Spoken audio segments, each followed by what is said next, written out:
Hello Saurabh, कैसे हैं आप? बस प्रणय बढ़िया। तुम बताओ। सौरभ, आज किस विषय पर चर्चा की जाए? आज हम लोग जो है हमने पहले भी प्रणय अंबेडकर के ऊपर में 2 एपिसोड्स किए हुए हैं। और हम्म। हमने उनके विचारों को अपनी तरफ से काफी अच्छे से डिस्कस करने की कोशिश करी, जानने की कोशिश करी। लेकिन आज की डेट में अंबेडकरिज्म क्या है और अंबेडकर के विचार किस तरह से हिंदुस्तान में पहुंच रहे हैं, इस बारे में चर्चा करते हैं। हाँ, ये तो बहुत मेरा पसंदीदा विषय है। तो कैसे शुरू करें इस पर? तो इसके लिए आज बहुत एकदम परफेक्ट गेस्ट है हमारे पास, चंद्रभान जी, जो कि जिन्होंने किताब ही लिखी है अभी, व्हाट इज अम्बेडकरिज्म। वाह। तो हम्म। उन्होंने बहुत गहन इस विषय पे शोध भी किया है, लिखा है। काफी न्यूज़पेपर्स में लिखते आ रहे हैं और काफी किताबें उन्होंने ओवरऑल लिखी हैं। तो माने हुए दलित फिलोसफर हैं आज की डेट के। तो नमस्कार चंद्रभान जी, स्वागत है आपका नमस्कार पुलियाबाजी में। नमस्कार। Yes yes yes. तो चंद्रभान जी, शुरू करते हैं कि आपने भी आपने खुद लिखा भी है इस बारे में कि अंबेडकर के विचार आप तक कैसे पहुंचे और आप अंबेडकर के विचारों में कैसे पहुंचे। देखिए, हम तो जब अपने घर पर गांव में थे तो हमारे बड़े भाई और लोगों ने मिलके एक अंबेडकर कीर्त क्लब बनाया था, अच्छा। जिससे लोग कबड्डी खेला करते थे। हम लोग भी बाद में ज्वाइन किए। और सबसे अधिक बाबा साहब के बारे में जो लोगों को इंस्पिरेशन थी, जो बातें, जब भी बाबा साहब का नाम आता था तो बातें होती थी, तो वो संविधान के रचयिता हैं और उन्होंने आरक्षण दिया है, वजीफा दिया, फेलोशिप, फ्रीशिप दिया है। ठीक। हाँ। मैं समझता हूँ जेएनयू में मैं 1980 में आया हम्म। और जेएनयू छोड़ दिया मैंने। मैं दो बैच में जेएनयू में आया, दो इंस्टॉलमेंट में। एक तो 83 में यूनिवर्सिटी से निकाल दिया गया, जो अच्छा। 83 का आंदोलन हुआ था। हम्म। नोटिस तो मिली, तिहाड़ जेल में भी थे बंद हम लोग। हम्म। और करीब 300 लोगों को नोटिस मिली थी, जिसमें से बाकी लोगों ने माफी मांग लिया। फिर एक कमीशन बना, पृथ्वीराज कमीशन, वन सिंगल जज commission to investigate the violence in campus वगैरह वगैरह। तो 13 लोग अड़े रहे कि हम जो है माफी नहीं मांगेंगे। कोई वायलेंस नहीं किया है, और हम आप जो भी करना हो करिए जज साहब। हम्म। हम लोगों को 3-3 साल तक के लिए यूनिवर्सिटी से रस्टिकेट कर दिया गया। अच्छा। तो फिर वापस मुझे गांव में जाना पड़ा, नक्सलवादी लोगों के साथ में हो गया। हम्म। और जो है बहुत सारी बातें होती रही। वायलेंस के सवाल पर मैं असहमत होता था, और कहीं न कहीं मुझे लगता था कि अम्बेडकर को भी अपने क्रांति का इन लोगों को वैचारिक हथियार बनाना चाहिए। पर उस समय भी जेएनयू से निकलने के बाद तक अंबेडकर का मतलब मैं सिर्फ इतना समझ पाया था कि अंबेडकर दलितों के जो है इमेंसिपेटर हैं। हम्म। हम्म। न तो किसी ने मुझे बताया, और न तो मैं इतनी पढ़ने की कोशिश किया। मैं 1980 में आया, तो 1980 में अंबेडकर वॉल्यूम्स जेएनयू में आए ही नहीं थे। अच्छा। और हम्म। जब बीएसपी बनी तो भी अंबेडकर वॉल्यूम नहीं छपे थे। अच्छा। हाँ। ओके। हम्म। तो तमाम दलित अंबेडकरवादी हो गए उस समय। बिना जाने अंबेडकर ने लिखा क्या है। किताब भी नहीं देखा था उन्होंने। हम्म। तो क्या क्या बातें होती थी, बाबा साहब ने हमें ये समझा गए कि आर्य क्या होते हैं, अनार्य क्या होते हैं, किस तरह से आर्यों ने इस देश पर कब्जा किया और हम लोगों को गुलाम बनाया। मतलब इतना ग्राफिक डिटेल्स हमारे सीनियर्स देते थे, जैसे कि ये खुद वहां मौजूद रहे हों। जब अंबेडकर बात कर रहे हैं। नहीं, जब अच्छा, जब आर्य ये लोग हुआ आ होगा, रहे जब थे, आर्य आए होंगे। अच्छा। हाँ। ओके। उस समय खुद इन्होंने क्रिकेट कमेंट्री कोई लाइव देखा हो या खुद वहां खड़े हों। अच्छा। और अम्बेडकर ने फिर राम की धज्जियां उड़ा दी, रामायण की धज्जियां उड़ा दी, हम्म। ये सब सारी चीजें। फिर बाद में कुछ कुछ पढ़ना शुरू किया हमने, हम्म, और उनकी कुछ रचनाएं हैं। ये बात अपने दोस्तों से भी कहिएगा जो लोग कहते हैं मैं बाबा साहब को खूब पढ़ा हूँ। जैसे कि रूपी पर जो उनकी रचना है, फिर ईस्ट इंडिया कंपनी के फाइनेंशियल कंडीशंस पर उनकी रचना है, बिल्कुल।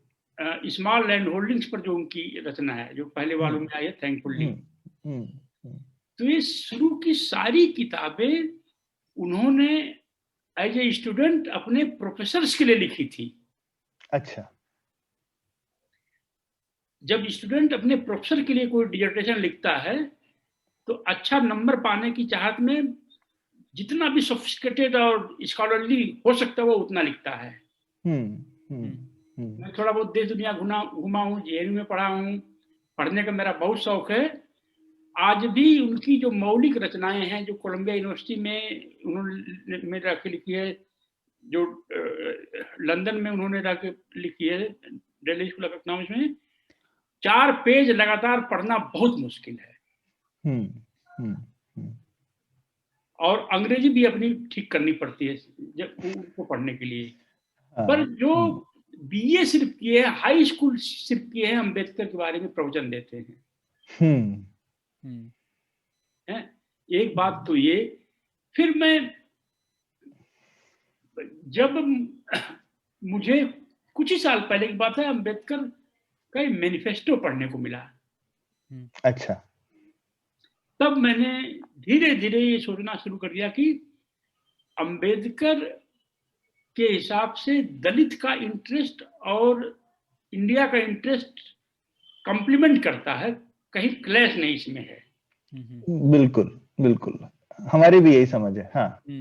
हाँ, तो जैसे कि जो मैनिफेस्टो है, शेड्यूल्ड कास्ट इमेंसिपेशन मैनिफेस्टो, उसमें 2 लाइन से अधिक, 3 लाइन से अधिक नहीं है शेड्यूल्ड कास्ट के बारे में। बिल्कुल, पूरे हिंदुस्तान के बारे में और सब हिंदुस्तान के नागरिकों के बारे में। राइट।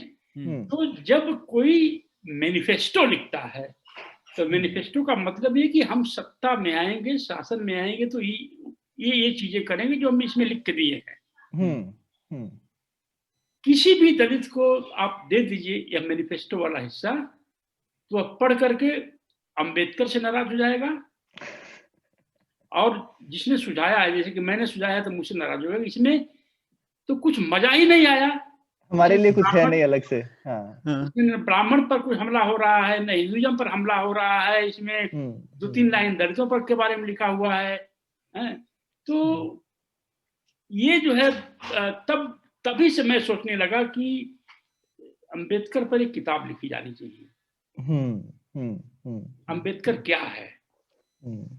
आपने किताब में देखा होगा, एक सबसे बड़ी मिस्ट्री, मतलब कि कितने करोड़ों से करोड़ों दलित माइंड्स को लोगों ने पॉइजन किया। आप किसी भी यंग दलित से बातें करिए कि पॉलिटिकल पावर के बारे में बाबा साहब ने क्या कहा था, तो एक ही आंसर आएगा, बाबा साहब कह गए हैं कि राजनीतिक सत्ता वह चाबी है जिससे सारे ताले खुल जाएंगे। खासकर बसपा वाले लोग बहुत बोलते हैं ये चीज। हाँ, बहुत ज्यादा। तो मैंने ट्विटर पर लिखा किसी से कि पॉलिटिकल पावर के बारे में बाबा साहब ने कुछ कहा है, कोई बता सकता है? तो 2-3 रेडिकल लोग तुरंत लेके आए कि फला वालुम के फला पेज पर ये लिखा है। किसी ने तमिलनाडु में कहीं कुछ उन्होंने कहा था तो कहीं वो लिखा है। मैंने ठीक से इसकी जांच की। तो अम्बेडकर पॉलिटिकल पावर के बारे में जो पहली बात तो ये कि आप यह समझ लीजिए सौरभ जी, पॉलिटिकल पावर यह कुंजी है जिससे सारे ताले खुलेंगे। अम्बेडकर ने इस पर एक लाइन कहीं नहीं लिखा है। He never wrote a sentence. अच्छा। ऐसा कैसे हो सकता है कि इतनी महत्वपूर्ण चीज पर अम्बेडकर केवल भाषण में कह देंगे और लिखेंगे नहीं? दूसरी बात, 1948 में लखनऊ में शेड्यूल कास्ट फेडरेशन की कॉन्फ्रेंस थी। तो उसमें उन्होंने यह बात अवश्य कही कि राजनीतिक सत्ता पालेंगे आप लोग तो सारे समस्याएं अपने आप हल कर लेंगे। फिर मैंने कहा कि अच्छा बाबा, हमने तो कहा है लेकिन लिखा क्यों नहीं। फिर मैं वर्ड बाय वर्ड फिर पढ़ता गया 17 वॉल्यूम में ही। फिर मुझे एक जगह मिला कि उन्होंने सुबह जब अखबारों में छपा है सब चीजें तो बड़े नाराज थे। उन्होंने उसका प्रेस को खंडन किया बहुत सारी चीजों का। उसमें एक खंडन यह था, वो जो पॉलिटिकल पावर वाली बात थी, ये सब तो हम सारी चीजें कह गए, क्योंकि वहां पर बैकवर्ड क्लासेस के लीडर्स भी वहां मौजूद थे। अब मुझसे बार बार कह रहे थे ऐसा कहिए ऐसा कहिए, हम लोग इकट्ठा हो जाएंगे, ये कर लेंगे। ये बात आप कर रहे हैं। तो इस तरह की बात को आप कोर ऑफ अम्बेडकरिज्म डिक्लेयर कर दें, दिस इज प्योर चीटिंग। हाँ, और आपका जो एकदम जो आपने एक मजमून जो निकाला कि अंबेडकर ने इतना कुछ अचीव किया बिना पावर के, बिना पावर तो के, वो उनके कोर कैसे हो सकता है कि पावर लिए, वरना तो वो कहेंगे जब तक पावर नहीं आती हम कुछ करेंगे ही नहीं, हम लड़ते रहेंगे। लेकिन he achieve so much without achieving power. तो अब ये देखिए ना, तो अभी दलित मिडिल क्लास, मैं पूरी जिम्मेदारी से कह रहा हूँ, अंबेडकर को पढ़ने और समझने लायक नहीं हो पाया है। जब तक दलित समाज के 100-200 लोग आईवी लीग में न जाएं और पढ़ के वापस न आए, तब तक अंबेडकर को पढ़ना और एक्सप्लेन करना बहुत ही मुश्किल काम है। अब ये बताइए, वो ये कह रहे 2 लाइन केवल लिख रहे अपने मैनिफेस्टो में शेड्यूल कास्ट के, पर नाम रखा शेड्यूल कास्ट मैनिफेस्ट इमेंसिपेशन। नहीं, क्योंकि वो उनका मानना था कि देश का हित और शेड्यूल कास्ट हित जुड़े हुए हैं। बिल्कुल। अब जैसे मैं एक एग्जांपल दूं, उन्होंने उस जमाने में, याद करिए 1951 अक्टूबर में ये मैनिफेस्टो लिखा उन्होंने। चाइना में क्रांति हो चुकी थी बगल में 2 साल पहले, पूरी दुनिया 2 भाग में बट चुकी थी। वामपंथ लेफ्ट और कम्युनिज्म और कैपिटलिज्म के बीच संघर्ष माना जाता था, चल रहा है। America was a hate subject, capitalism was a subject of hate. पर उसी मैनिफेस्टो में वो ये कह रहे हैं कि मैं कम्युनिज्म और गांधीज्म, इज्म वगैरह सब मैं खारिज करता हूं और मार्क्सिज्म के खिलाफ किताब लिखने की योजना उसमें वो बता रहे हैं। कैपिटलिज्म के बारे में एक लाइन लिख रहे हैं कि I can understand our criticism of capitalism. बस जब कैपिटलिज्म को गाली बगैर लोग अपने भाषण नहीं शुरू कर रहे होंगे उस समय।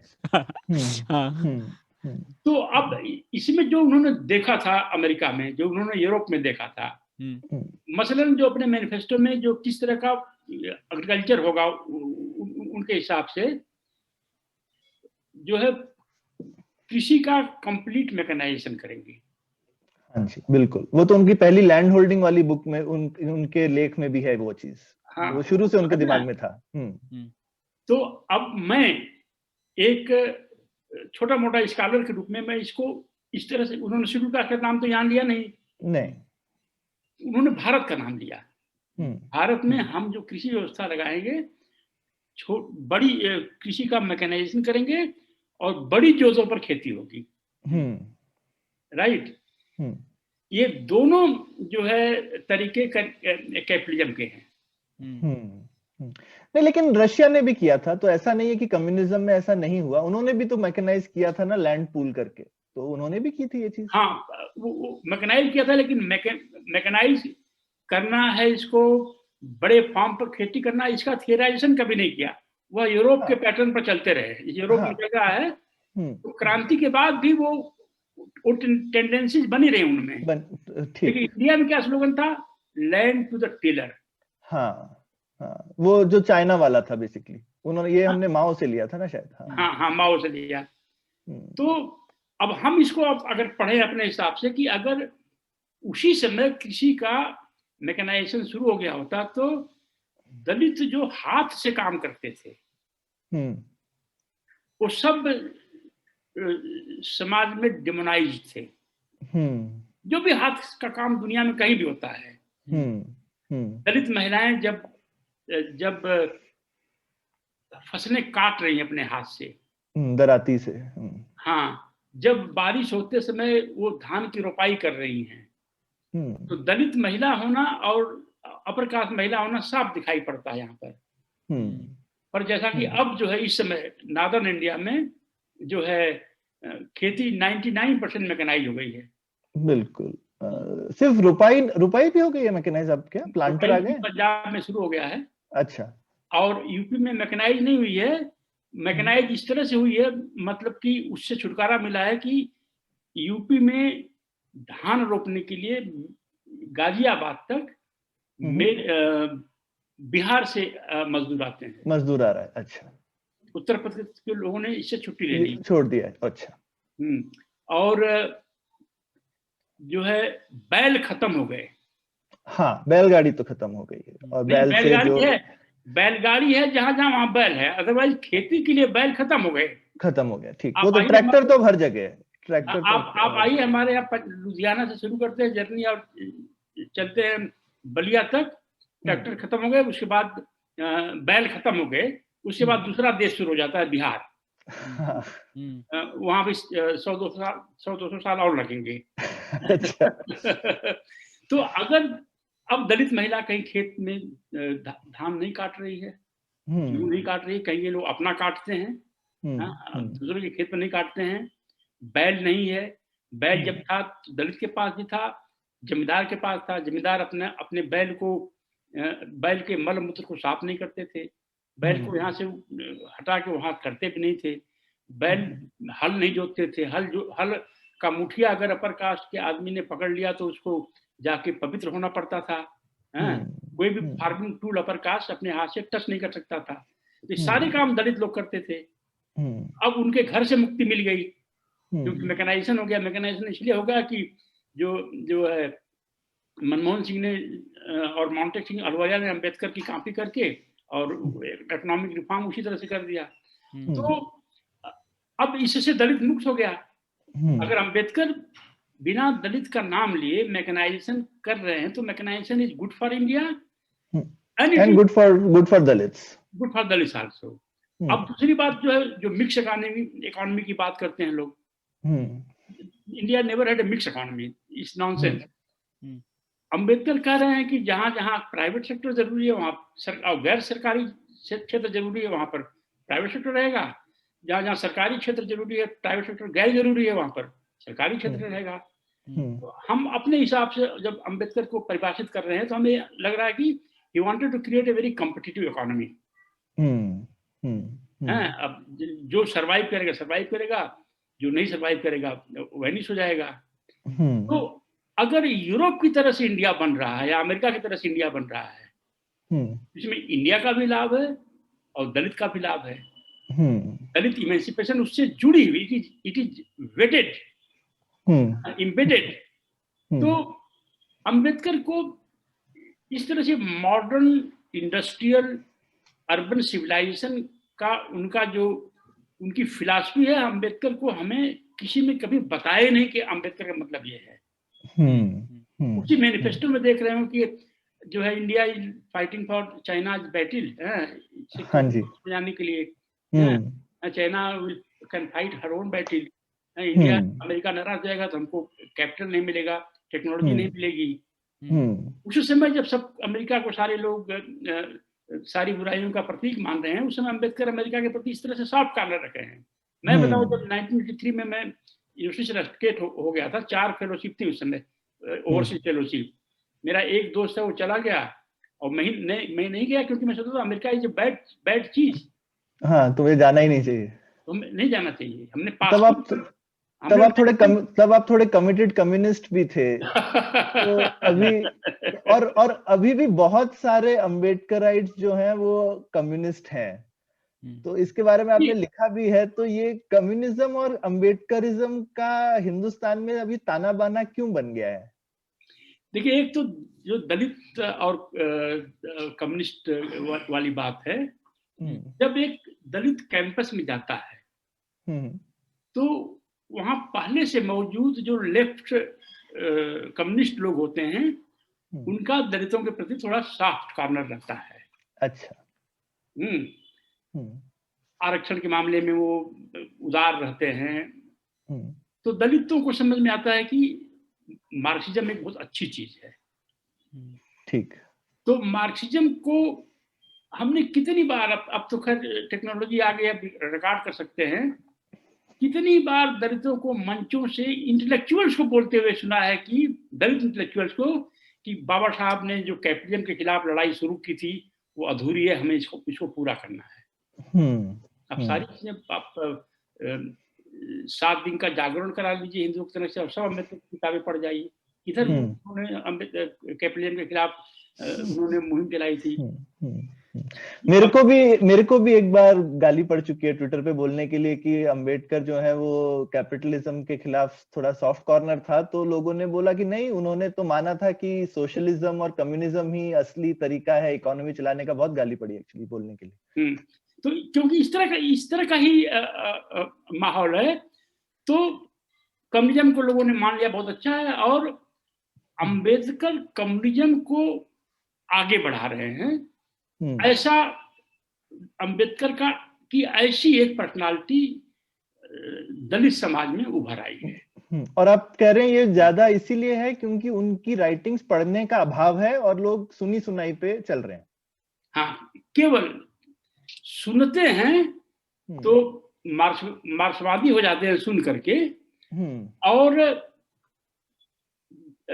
दलित हैं इसलिए अम्बेडकरवादी हैं। अंबेडकर को पढ़ करके अम्बेडकरवादी नहीं है। ठीक। और आपने देखा होगा स्मॉल होल्डिंग्स के अलावा आने वाले 9 वॉल्यूम्स तक ऐसा कुछ भी नहीं उसमें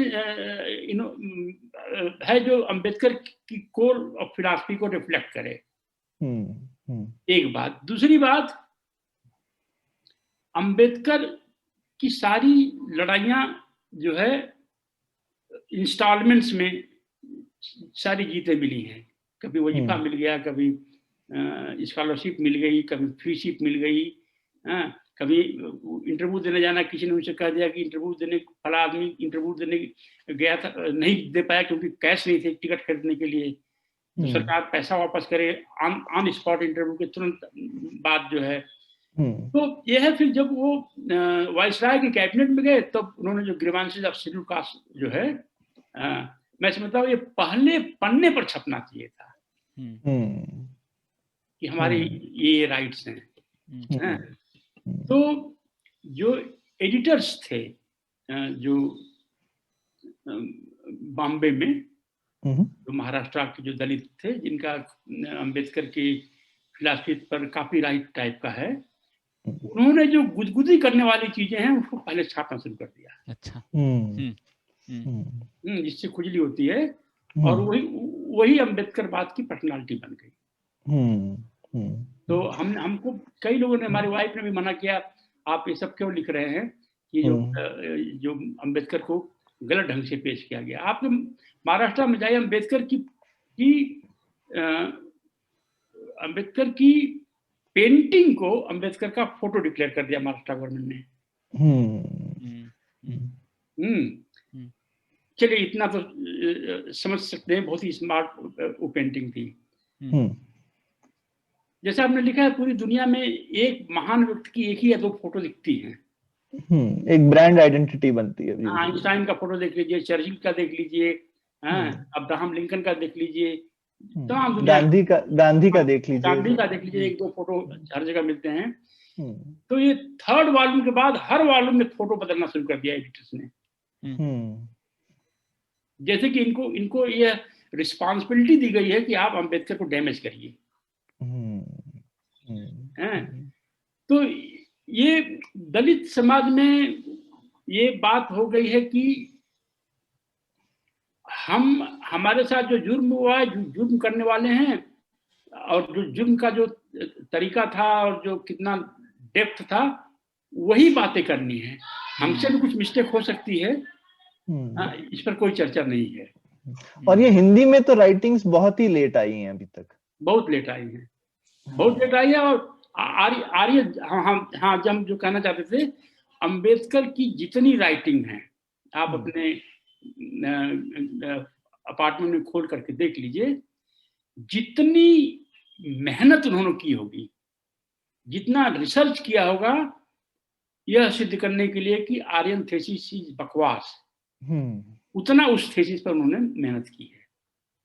मैं नहीं समझता कि कोई भी और उनकी राइटिंग हो जिस पर इतना गहन रिसर्च किया हो यह सिद्ध करने के लिए। तो अब इसको हम कैसे लें? अम्बेडकर ने कहा है, चाहे कितने भी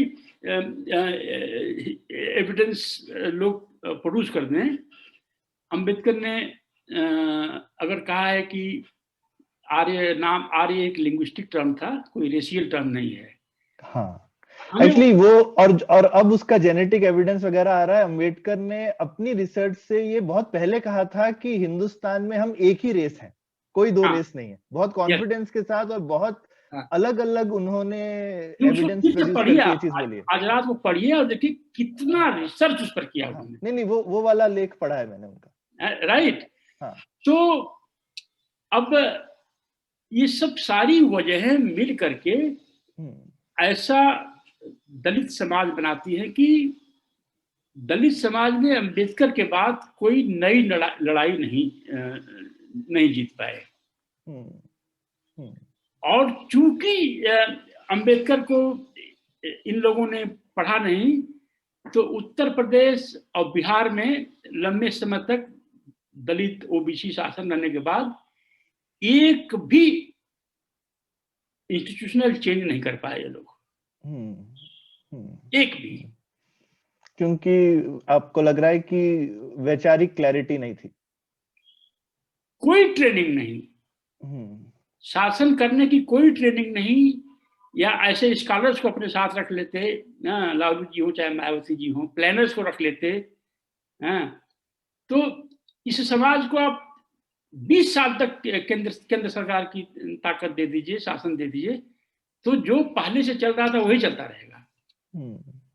सिर्फ एक चीज नहीं हुई है, जो इंदिरा गांधी ने जो है पेट्रोलियम और गैस डीलरशिप पर शेड्यूल कास्ट शेड्यूल ट्राइब्स के लिए उन्होंने जो आरक्षण दिया है, बाकी तो सब अम्बेडकर ने लड़के दिया है, वो बारी से आया। और ये जो है हमने किताब में लिखा है, हमने कहा जो भी किसी को कुछ कहना हुआ कह लेगा, करना हुआ कर लेगा। दलित मिडिल क्लास जो है गंजेड़ी की तरह से हो गया है, उसमें लिखा है हमने। बिल्कुल, ये एडिक्शन है। हमें शासक वर्ग बनना है और हम उधर से आए हैं, क्या नाम है, सिंधु घाटी सभ्यता से में हम पहले थे, उधर से निकल के आए हैं। हो सकता है सब सही हो, लेकिन आज की जरूरत क्या है आपकी? आज तो आप जाइए 20 नहीं चंद्रभान जी, अभी तो जेनेटिक एविडेंस है कि ये सब अम्बेडकर ठीक थे, ये इसके जेनेटिक एविडेंस है। तो अभी जरूरत क्या? अभी तो जरूरत सम्राट अशोका जैसा बनना है। 16% पॉपुलेशन है शेड्यूल कास्ट की, अपने बल पर कैसे सत्ता में आएंगे? बीएसपी 89 में पहला चुनाव लड़ी थी लोकसभा का, और 1919 में 30 इयर्स हो गए, 10 सीट्स मिली हैं अभी। तो अगर 30 इयर्स का एक्सपीरियंस ये है, एक सामान्य किसान भी अगर एक खेत में तीन बार कोई फसल फेल हो जाती है तो क्रॉपिंग पैटर्न चेंज कर देता है, इतनी विजडम उसमें भी होती है। तो ये जो पूरा दलित जो जीनियस है, टाइम है, एनर्जी है, रिसोर्सेज हैं, यह पॉलिटिकल पावर कैप्चर करने के नशे में दलित समाज का जा रहा है, और धीरे धीरे उसी के साथ सारे अधिकार भी जा रहे हैं। तो ये इसमें तो आपने एक्चुअली काफी डिटेल में लिखा है, तो ये आप और ठीक से समझाइए ना, वो जो 85% वर्सेस 15% वाला आपने काफी डिटेल में सोचा है, उसके बारे में बताइए। आपने बहुत अच्छे से लिखा भी है अपनी किताब में। पहली बात तो ये कि बहुजन कोई ऐसा टर्म नहीं है जो एग्जिस्टेंस में हो। अंग्रेजों ने अनटचेबल्स को डिप्रेस्ड क्लासेस की संज्ञा दी। ठीक। वो दुनिया भर में शासन करने गए, लेकिन किसी भी अपनी प्रजा को, किसी सेक्शन को उन्होंने डिप्रेस्ड क्लासेस नहीं कहा। दलितों की स्थिति उस समय ऐसी रही होगी। It is not just poverty. बिल्कुल। तो बाद में शेड्यूल कास्ट, फिर दलित पैंथर के साथ दलित। अब दलित पैंथर का ही देख लीजिए कहानी, क्यों एक दलित पैंथर इतना फास्ट जो है इमर्ज कर गया लोगों की मेमोरी में। दलित शब्द बचपन से हमने देखा है, जब दलित शब्द पॉपुलर नहीं था, यह शब्द पद दलित, पद डैश दलित, पद दलित ये शब्द होता था, जिन्हें पैरों से नीचे कुचल दिया गया और मीनिंग ये निकलता था। और यह किसी भी गरीब के लिए होता था। अच्छा। पद दलितों की कहानी है इस तरह से। जब दलित पैंथर आया तो दलित के पहले का पद यानी पैर हट गया। अच्छा। उसके आगे जुड़ गया पैंथर्स। तो इसमें एक रेसिस्टेंस की लैंग्वेज उभरी। दलित पैंथर आ गए हैं। उनका झंडा उठता होता था, उस पर पैंथर्स बना हुआ होता था। तो ये पॉपुलर हो गया, वर्ल्ड जो है ये ब्रांड हो गया है दुनिया में। कांशी राम जी अपनी पूरी जिंदगी दे दिए इसको पॉपुलराइज करने में। राइट। और जब उनको मुलायम सिंह के साथ पॉलिटिकल कोएलिशन करना पड़ा यूपी में, तो इसका मतलब कि सो कॉल्ड बहुजन बीएसपी के छतरी के नीचे खड़ा होने के लिए तैयार नहीं, वो अपना छाता लेके आएगा। राइट। वो एक्सपेरिमेंट फेल हो गया 18 महीने में। जगह जगह ओबीसी समाज के लोग जो है दलितों पर हमले शुरू कर दिए। दलित इंटेलेक्चुअल जो है बेशर्मी के साथ कहते रहे कि वो उनकी चेतना नहीं है, अभी ओबीसी को चेतना नहीं आई है। खैर, बीएसपी को सत्ता मिली पहली बार किसके सहारे? भाजपा मनुवाद का प्रतीक। दूसरी बात भाजपा मनुवाद का प्रतीक। तीसरी बात भाजपा मनुवाद का प्रतीक। चौथी बार जब कांशीराम जी नहीं रहे और न रहा बहुजन स्लोगन, सर्वजन स्लोगन हो गया। प्रदेश भर में जो है ब्राह्मण और दलित भाईचारे की मीटिंग होने लगी। तो ये सब जो चीज इर्रेशनल है, जो चीज है नहीं, मैं यह तो कह सकता हूं कि मेरे घर में अमेरिका का मैप है, लेकिन मेरे घर के कोने में कैलिफोर्निया बसा हुआ है, ये मैं नहीं कह सकता। तो बहुजन नाम की कोई चीज नहीं है। मैंने ऐसा अभी तक कहीं नहीं देखा है कि एक दलित पर कोई हमला कर रहा है तो कोई यादव या कोई कुर्मी आकर के उसको बचाने लगे। हमेशा गांव में, मैं गांव में पैदा हुआ हूं, मैं बीए तक गांव में बड़ा हुआ हूं। मुझे एक भी ऐसा एग्जाम्पल नहीं मिलता है या मंचों पर कहने वाली बात है। और यूपी में जहां तक बीएसपी की बात है, कांशीराम ने बहुत मेहनत किया, काम किया, लेकिन इसके कुछ और ही रीजन हैं। 1967 में बहुत कम लोग अंबेडकर को जानते थे नॉर्दर्न इंडिया में। 1967 के असेंबली इलेक्शन में आरपीआई को 10 सीटें मिली थी यूपी में। 10 सीट्स इन 67। तो जब मैं साउथ अफ्रीका में गया था तो थोड़ा बहुत वहाँ कुछ लेक्चर्स वगैरह सुनने को मिलते थे। यूएस में था तो ब्लैक चर्च में मैं बहुत जाता हूँ।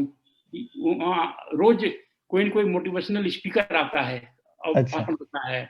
मैंने कई चर्च के बाहर देखा है, एल्डरली जो ब्लैक है शू पॉलिश लेके खट बैठे रहते हैं। जिसका शू पॉलिश नहीं लगा है उसका शू पॉलिश करते हैं, वो शर्मिंदा करते हैं। ओनली ब्लैक स्कूल्स में ब्लैक बच्चों को टाई पहनाना सिखाते हैं लोग।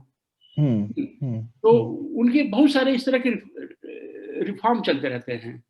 तो मैंने वहां भी देखा जो अफ्रीकन अमेरिकन ब्लैक लोगों की लड़ाई है, मैंने साउथ अफ्रीका में भी सुना कि हम व्हाइट लोगों की तरह से अर्जी फर्जी काम करके हम आंदोलन नहीं कर सकते हैं।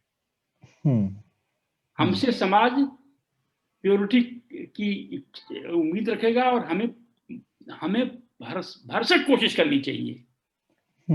ये तर्क से, रीजन तर्क के सहारे हमें आर्गुमेंट करना चाहिए, तमाम आलतू फालतू की बातें नहीं। तो बहुजन क्या है, किधर है? कहीं कोई बता दे, दलित मुस्लिम और ओबीसी बैठ करके जो है नेता तो खाना वाना खा लेते हैं साथ में, गांव में कहीं होता है क्या? कहीं भी इंडिया में किसी कोने में कोई बता दे हमको। तो ये जो अंबेडकर को एकदम ही तोड़ फोड़ मरोड़ के अनजान लोगों ने अंबेडकर की एक ऐसा व्यक्तित्व खड़ा कर दिया कि अंबेडकर शेड्यूल्ड कास्ट और रिजर्वेशन, बस बाकी सब चीजें खत्म, आगे कुछ नहीं। जी, और मतलब आपने कहा दलित मिडिल क्लास अंबेडकर को ढंग से नहीं समझता है, और शायद पूरे भारत के लिए और पूरे भारत के मिडिल क्लास के लिए भी वो लागू होती है बात, क्योंकि शायद हम लोग भी ढंग से ना तो समझ पाए या फिर पढ़ने की कोशिश भी की है अभी तक। तो उससे जुड़ा हुआ मेरा एक सवाल था, आपने कम्युनिज्म की बात की, तो एक बात है ना, इसमें एक बात आ जाती है हमेशा कि असमानता जो है, इनइक्वालिटी है, इनइक्वालिटी को खत्म करना वो ज्यादा जरूरी है, और आप कहते हैं कि सबसे ज्यादा जरूरी है आजादी, पहले तो फ्रीडम चाहिए। तो ये दोनों का जो द्वंद है वो आप किस तरीके से देखते हैं? नहीं, उसका हल अंबेडकर है। अंबेडकर की सब रचनाएं पढ़ डालिए, उसमें यह देखिए कि इक्वलिटी पहले आता है या फ्रेटर्निटी आता है पहले। हमेशा fraternity is the first word he uses, and fraternity और लिबर्टी। हाँ, तो हम तो 8 बजे वाला बात का जो डिस्कशन होता है, तो अमेरिका में हम एक सेमेस्टर थे, तो बहुत सारे ब्लैक लोगों को इनवाइट करते थे अपने घर पे, ये सब प्रोवोक करते थे हम। तो बोले कि mister Prasad, when blacks were slaves, was there any sense in asking for equality? Freedom first. तो दलित घोड़े पर अपनी शादी में नहीं बैठ सकता है, इसकी लिबर्टी चाहिए या गांव के जमींदार के बराबर जो है इक्वलिटी चाहिए? और अगर इक्वलिटी की बात इतनी महत्वपूर्ण है तो पूरा भारत मिलकर के दोनों अंबानी भाइयों को इक्वल कर दे। ये तो सबसे बड़ा जोक है ना, ऑल ओवर वर्ल्ड किधर लोग इक्वल होते हैं, even in China, communist China, at that time communist Russia. तो ये एक ऐसा एक जो है, ये ट्रेन में जो फ्री वाला बिस्किट होता है ना, जिसको खाने के बाद 15 मिनट में ही आदमी जो है आंखें बंद कर लेता है, सो जाता है। हाँ, आप लड़ते रहिए, आप इक्वलिटी मांगते रहिए, मांगते रहिए। पूरी दुनिया में अगर आपके पास फ्रीडम है और इक्वलिटी है, कोई भी इंसान फ्रीडम पहले मांगेगा। तो ये तो फ्री नहीं है तो इक्वलिटी की बात ही कहाँ आती है? इक्वल अपॉर्चुनिटी एक अच्छी बात है। तो ये जो देखिए अभी कुछ तो इतिहास की वजह से है, हमने अगर हम अपने बचपन को अपना एक इतिहास मान लें 50-60 सालों का, तो दलितों में ट्रेंड थिंकर्स नहीं हुए। दलितों में ऐतिहासिक कारणों से लेजर क्लास नहीं पैदा हुआ। अच्छा, जो गौरैया की खोज करे, गौरैया शहर में है कि नहीं है, इस तरह का क्लास नहीं पैदा हुआ, ट्रेंड थिंकिंग क्लास नहीं पैदा हुआ। अब जाके कुछ आया है फैशन पीएचडी करने का, अदरवाइज जो पुराने हमारे स्कॉलर्स थे, हमारे कंटेम्पोररीज, सब आईएएस ड्रॉप आउट थे। IAS नहीं मिला और PhD करते गए बाद में लेक्चरर हो गए। तो एक तो यह एक लिमिटेशन है। UPSC एक जो है ब्रेन ड्रेन का सबसे बड़ा सेंटर है। अच्छा, वो कैसे? जितने दलित जो माता पिता समझते हैं कि ये मेरा बच्चा तेज है, वो सिविल सर्विस की लड़ाई में लग जाते हैं। 22 साल से संघर्ष शुरू होता है, 22 ईयर्स की एज से। 32 ईयर्स तक तो सारे लोगों के लिए है। दलित को 5 ईयर तक का एज रिलैक्सेशन है। 37 ईयर्स हो गया। तो 15 साल जो है वो आपको लग रहा है इसका कभी नुकसान हो जाता है कि 15 साल बच्चा कभी लगा ही रहता है? नहीं। अगर 5 लाख अप्लाई कर रहे हैं तो 150 ही होते हैं ना हर साल। अगर 1000 हमने मान लिया सिलेक्शन, तो बिल्कुल। तो 15 साल तक कितने लाख दलित इस प्रयास में लगे रहते हैं, 8 घंटे डेली पढ़ाई करते हैं। फिर वहां नहीं हुआ, अब क्या करें?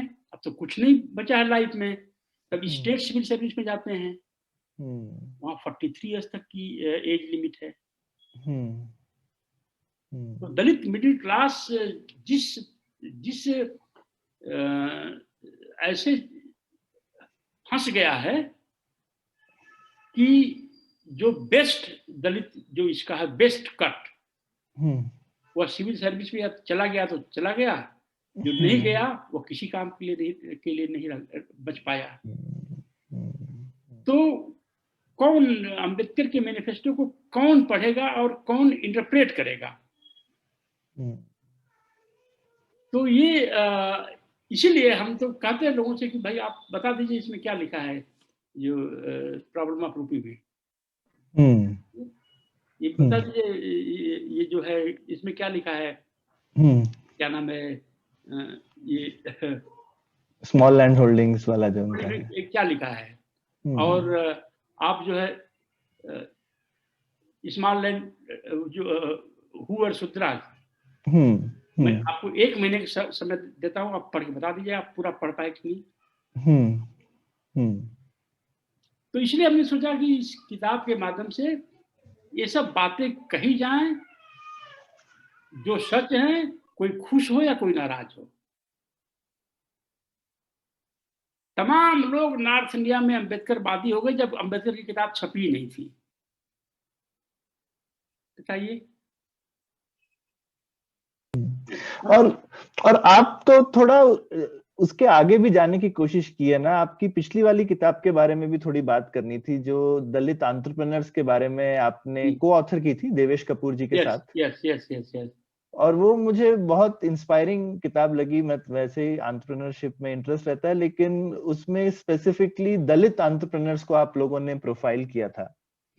तो ये एक आपका, आप इस चीज में मैं बोलूंगा कि अंबेडकर का शायद सॉफ्ट कॉर्नर होगा, लेकिन आपने कैपिटलिज्म को अपना सेंटर पीस बनाया फिलॉसफी का, कि कैपिटलिज्म जो है वो बहुत जरूरी है दलितों के उद्धार के लिए। तो ये इसके बारे में कुछ बताइए, क्योंकि जैसा हमने डिस्कस किया ज्यादातर अंबेडकराइट तो कम्युनिस्ट हैं, तो आप भी खुद बहुत कमिटेड कम्युनिस्ट थे और उसके बाद आपने इतना ज्यादा परिवर्तन आया आपके विचारों में और आपने इसके ऊपर किताब भी लिखी, एकदम सेंटर पीस बनाया। तो क्यों आपको लगता है कि कैपिटलिज्म जो है वो चाबी है जो कि दलितों के हाथ में होनी चाहिए? पहली बात तो जो इंटरप्रेन्योरशिप का मामला है, जब हमने शुरू में रिसर्च शुरू किया यूनिवर्सिटी ऑफ पेंसिल्वेनिया के लिए in search of Dalit entrepreneurs, तो बेंगलोर में एक दलित परिवार मिला। एक यंग लड़का बीटेक किया, और बीटेक पुराने जमाने वाले सिस्टम में, जहाँ रीजनल इंजीनियरिंग कॉलेजेस थे, वहां से कुछ लोग कुछ सीटें होती थी और वो निकलते उनको गवर्नमेंट जॉब मिल जाता था। एक नौजवान ने बीटेक किया, उसके फादर सिविल सर्विस में थे, पीसीएस में थे, बाद में शायद आईएएस हो गए। उनके घर भी गया मैं, तो उस लड़के ने कहा कि मैं नौकरी में नहीं जाऊंगा। क्यों? हमने देखा पिताजी का 20 ट्रांसफर हुआ होगा। अच्छा। नौकरी के दौरान क्या लाइफ है। तो उन्होंने वो जो जब ये दो लोहे को मिलाते हैं, जोड़ सोल्डरिंग वायर बनाना शुरू किया। अच्छा। Soldering wire. 24 हम्म। बार उनकी शादी रिजेक्ट हुई। अच्छा। उनका नाम पता हम भेज देंगे आपको। हम्म। ऑफिसर का बेटा है, इंजीनियर है, इस नाम पर लोग आते थे। हम्म। फिर पूछते थे लड़का क्या करता है, लड़का का अपना बिजनेस है। नहीं, नौकरी क्या करता है, नहीं वही नौकरी वही करता है। लेकिन नौकरी भी नहीं मिली, या ट्राई कर रहे हैं, ट्राई भी नहीं कर रहे हैं। He was rejected 24 times, मैंने अपने कॉलम में आके लिखा। और दलित एंटरप्रेन्योर्स हमसे बताते रहते हैं कि उनको बच्चों की शादियां बड़ी मुश्किल हो जाती हैं, मुश्किल हो। तो ये बिजनेस खोलने की कोई सीमा नहीं है कि इस साल कितना बिजनेस खुलेगा इस देश में। सरकारी नौकरी की सीमा है, इस साल कितनी भर्ती होगी किस डिपार्टमेंट में। बिल्कुल। और ये बहुत सीमित संख्या है। मैं अक्सर लोगों से पूछता भी हूँ कि भाई रिजर्वेशन की लड़ाई वगैरह है, आप 100% भी ले लो, तो कोई भी कम्युनिटी है जो उसका क्या करे, मतलब इतने छोटे नंबर हैं, तो वो लड़ाई शायद जो भी मतलब उसके अलग रीजन है, लेकिन वो नंबर से कोई किसी भी कम्युनिटी का पूरा भला तो नहीं हो सकता उस नंबर से।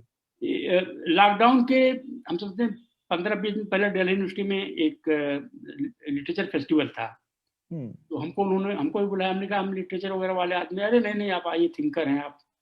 हमने कहा कि आप जो हमारा नंबर है, हमने कहा कि हमें आप यह जानते हैं कि हम आजकल क्या सोच रहे हैं, लिख रहे हैं, तो भी आपने बुलाया है। तो मैं आपके मन में बहुत सारे सवाल होंगे, मैं सवाल से ही शुरू करता हूँ। मुझे लेक्चर देने का, भाषण देने का कोई शौक नहीं है। मैंने कहा कि आपकी यह बात तो सच है कि कुछ ही दलित पूंजीपति हो सकते हैं। प्रसाद जी, फिर ऐसा क्यों आप इस बात को लेकर आज चल रहे हैं?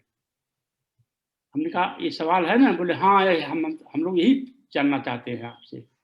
हमने कहा कि अभी आपके दिल्ली यूनिवर्सिटी में पहली बार हिंदी का एक हेड होने जा रहा है। वीसी ने 11 महीने से फाइल रोक रखी है, उसके लिए आप लोग प्रदर्शन कर रहे हैं कैंपस में, तो शर्म नहीं आती है आपको? एक ही हेड ऑफ डिपार्टमेंट होगा ना एक सब्जेक्ट का, बाकी जनता जो है मजदूरी कर रही है, आपको शर्म नहीं आ रही है कि आप हेड ऑफ डिपार्टमेंट के लिए लड़ रहे हैं?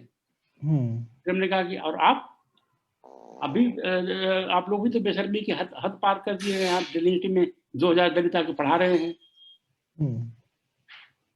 2000 दलित पढ़ा रहे हैं, क्या भारत का सारा दलित लेक्चरर बन सकता है? फिर हमने कहा कि दलित राष्ट्रपति इसलिए नहीं होना चाहिए क्योंकि यह एक ही पोस्ट है। दलित प्राइम मिनिस्टर सिर्फ इसलिए नहीं होना चाहिए कि एक ही पोस्ट है। दलित वाइस चांसलर इसलिए नहीं होने चाहिए क्योंकि कुछ ही 100 दलित वाइस चांसलर इस देश में हैं। हमने कहा अगर वह आपकी बात हम मान लें तो ठीक, हम दलित कैपिटल की भी प्रोजेक्ट ड्रॉप करते हैं और अपना इस्तीफा देते हैं कि सामान लेके जाइए घर आप लोग। एकदम चुप, जैसे कोई किसी की मृत्यु हो गई हो और शोक में लोग पड़ गए। हमने कहा यही बातें आप पढ़ाते हैं बच्चों को, यही बातें अम्बेडकरवादी बन के देश भर में जहाँ भी मौका मिलता है बताते हैं आप जा करके। ये मतलब कि कितना स्मॉलनेस ऑफ माइंड है कि कुछ ही दलित हर साल दुनिया भर के लोग वेट करते हैं फोर्ब्स मैगजीन की लिस्टिंग, बिलियनियर कौन निकला, कौन बना, कौन ऐड हुआ। तो अमेरिका में ब्लैक बिलियनियर्स की कितनी बड़ी कहानी है, कितना सेलिब्रेट करते हैं वहां के बिलियनियर्स को। तो हम तो कहते हैं जहां हम जाते हैं, जो भाषण जो सुनने के उत्सुक हैं, हमने कहा एक दलित बिजनेसमैन बन करके मर्सिडीज पर खरीद कर अगर चलना शुरू करे तो लोगों, दलित समाज में डेवलपमेंट का वह सबसे बड़ा इंजन है then the post of IAS officer. Dalit power है। हमने उसमें देखा होगा आपने 10 दलित पावर के सोर्सेज बताए हैं, द सोर्सेज ऑफ पावर। उसमें 2 आपको मजाक लगेगा, लेकिन धीरे धीरे आप समझेंगे तो शायद आपको अच्छा लगे। इसमें एक पावर का सोर्स है आम की बागें। आपने लिखा है। आपने सुनील जोड़े की कहानी सुनी होगी। सुनील जोड़े बॉम्बे के दलित उद्यमी हैं, BMW भी है, मर्सिडीज भी है, महाराष्ट्र के रहने वाले हैं। इनके पिताजी ने मजदूरी वगैरह करके थोड़ा खेत खरीदा। इनके घर से पैर निकाले तो सामने खेत पड़ता था एक जमींदार का। उन्होंने पैसे जुटा करके खेत खरीद लिया कि घर के सामने कुछ जगह रहेगी। तो उन्होंने शर्त रखा लैंडलॉर्ड ने कि जब तक नेचुरल ढंग से इसमें आम के 2 पेड़ खड़े हैं तब तक आम की पत्ती, आम की लकड़ी, आम हमारा रहेगा। तो इन्होंने खरीदा। सुनील जोड़े 5-6 साल के होंगे तो 1-2 आम नीचे गिर गया, उसको उन्होंने उठा लिया। कई बार ऐसा कर रहे होंगे। जमींदार को मालूम हुआ तो उन्होंने बुलवाया इनको नंगा किया, 2 थप्पड़ मारा, आम छीन लिया। एक उनकी कहानी बताते हैं। एक कहानी जो है नॉर्थ इंडिया की, आम के पकने और पैदा होने के बीच की एक कड़ी है। जब उसके गुठली बननी शुरू होती है, उसी बीच कभी आंधी आ जाती है। तो रात को आ जाती है कई बार। तो हमारे गांव में 3 बाग थी। पूरी जनता तीनों बागों की तरफ फैल जाती थी। कई बार एक परिवार के 2 लोग यहाँ गए, 2 लोग वहां। बाग के किनारे सब लोग खड़े रहते थे। ठीक वैसे ही जैसे जो कोई रेस होती है तो जो रेसर एक पोजीशन लेके दौड़ने के लिए तैयार होता है कि जैसे ही चलेगी हम दौड़ेंगे। जब दार आ जाता था तो पहले अच्छे आम अपने ले लेता था। कितना खाएगा वो? वहां पर तो 20 कुंतल आम गिरा है। तब जनता को बोलता था जाओ प्रजा को, जाओ आप आम बीनो। तो लोग कूद पड़ते थे। जो भी लाए हैं बोरा और खांची और टोकरी, उसमें भर भर के लोग ले आते थे। तो जब जाते थे लोग, मैंने सुना है, कम से कम एक बार सुना है अपने लाइफ में, कि जमींदार नहीं, ये भगवान का असली रूप है। देखो आम हमको फ्री कर दिया, आम ले जाओ जितना जाना है। तो ये सब आम है। तो दलित को आम का पेड़ लगाने का अधिकार नहीं था, बाग की तो बात ही छोड़िए। तो जब उसके आम पर ही निर्भर रहना है तो उस पर निर्भर रहना ही रहना है। आज दलित समाज में एक मिडिल क्लास पैदा हुआ। हम सबसे कहते हैं आम की बाग अपने आप जो है लगाइए। पावर का एक और सोर्स है, बाकी तो नॉर्मली सब लोग जानते हैं, वाइन ओपनर दलित मिडिल क्लास के घरों में होना। ये भी मैंने पढ़ा। तो अब इस बात को, वाइन ओपनर का मतलब क्या है? एक ऐसा क्लास हो जहां वाइन्स पीते हैं लोग, जहां गेस्ट आते हैं उसी तरह के जो वाइन पीते हैं। ये तो बाकी तो ठर्रा और रम और कुछ लोग देसी स्कॉच लोग पीते हैं। तो एक ऐसा क्लास हो दलित समाज का। अगर हम दलित मिडिल क्लास के से संबंध रखते हैं, अच्छे अपार्टमेंट में रहते हैं, वेल मेंटेन्ड अपार्टमेंट है, हमारे पास वाइन भी है, वाइन ओपनर भी है, स्कॉच भी है, तो राजू सरसाई भी हमारे घर का न्योता स्वीकार करेंगे। तो जब तक दलित समाज में इस तरह का एक क्लास नहीं पैदा होता है, एक पावर है।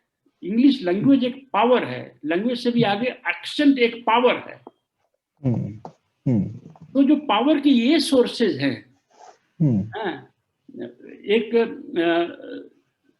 दलित एनआरआईज हों, दलित समाज के बच्चे जो है आईवी लीग्स में हों, यह भी एक सॉफ्ट पावर है। सिर्फ पॉलिटिकल पावर, एमएलए और एमपी और पार्लियामेंट की पावर का सोर्स है, तो हम नहीं समझते कि ये कोई समझदारी वाली बात है।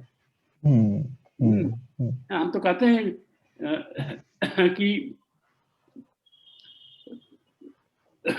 जो है उसमें लिखा है किताब में कि without economic power your power is a book without pages,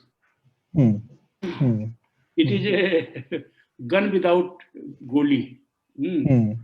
अब पैजामा पहन के जो लोकसभा में एमपी जाता है, क्या कौन सी ऐसी बात पिछले 20 साल में किसी दलित एमपी ने या आदिवासी ने कह दी हो जो जिससे आपका पूरा लाइफ का ट्रैक चेंज हो गया हो? ये कौन सी बात है? और आप कैपिटलिज्म के साथ में अर्बनिज्म के बारे में भी काफी बात करते हैं कि शहरीकरण जो है वो एक ताकत है दलितों के लिए, और ये गांव वाली चीज, गांव को प्रिजर्व करना और ये लाइफस्टाइल, वो तो अंबेडकर ने भी बोला ही था उसके खिलाफ, लेकिन आजकल बहुत सारे लोग वो भूल गए हैं कि अंबेडकर ने गांव का कितना क्रिटिसिज्म किया था। तो आप उसके बारे में, और उसको आपने कैपिटलिज्म से काफी जोड़ा है, तो उसके बारे में भी कुछ बताइए। देखिए, हमारी अभी जो किताब अभी लिख रहे हैं, ये जो है Dalit capitalism a self respect movement. अच्छा। इसका जो पहला चैप्टर है उसमें हम करेंसी और दलित में क्या कनेक्शन था, अच्छा, उसको एग्जामिन कर रहे हैं। शीर्षक 1950। हमें इतना तो मालूम है कि दलित को नया कपड़ा पहनने पर आज भी हमले हो जाते हैं, और मनुस्मृति में लिखा है कि दलित नया कपड़ा नहीं पहन सकता है। ये तो एविडेंस हमारे सामने है। तो हमने 25 दलित प्रोफेसर्स को निकालने की कोशिश किया है, हमको 20 मिल गए हैं।